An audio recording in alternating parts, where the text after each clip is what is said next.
Hello everyone, আশা করি তোমরা ভালো আছো। আমার শরীরটা খুব একটা ভালো নেই, তো গলার ভয়েসটা একটু কেমনই যেন লাগতে পারে, ভারী ভারী লাগছে, সেটা প্রচণ্ড ঠান্ডা লেগে গেছে।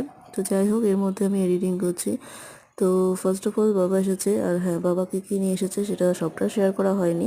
মিষ্টি নিয়ে এসেছিলো, তারপরে বড় দেখে এটা 5 কেজি 200 গ্রামের তরমুজ এনেছিল, আমাদের গাছের পেঁপে এনেছিল, আর আমার শাশুড়ির জন্য ব্লাউজ আর হচ্ছে আমার জন্য ব্লাউজ নিয়ে এসেছিলো। তো সেগুলো তাদের দেখালাম।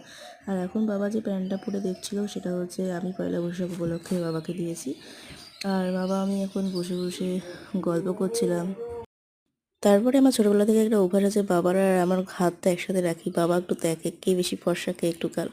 তো বাই দ্য ওয়ে, এটা কোনো ফ্যাক্টর পড়ে না, আর গায়ের কালার থেকেও কিছু বিচার করা যায় না। তো বাবাকে এখন দুপুরবেলায় খেতে দিয়েছিলাম, যেহেতু বাবা বৃহস্পতিবার এসেছে, নিরামিষে পয়লা বৈশাখের পরে এসেছিল। তো যাই হোক, এখনও বাবাকে গিফটটা দিলাম আর বিকালে বসে বসে আমি খাচ্ছিলাম। তো আজকে ভিডিওটা কেমন লাগলো অবশ্যই জানিও। বাই।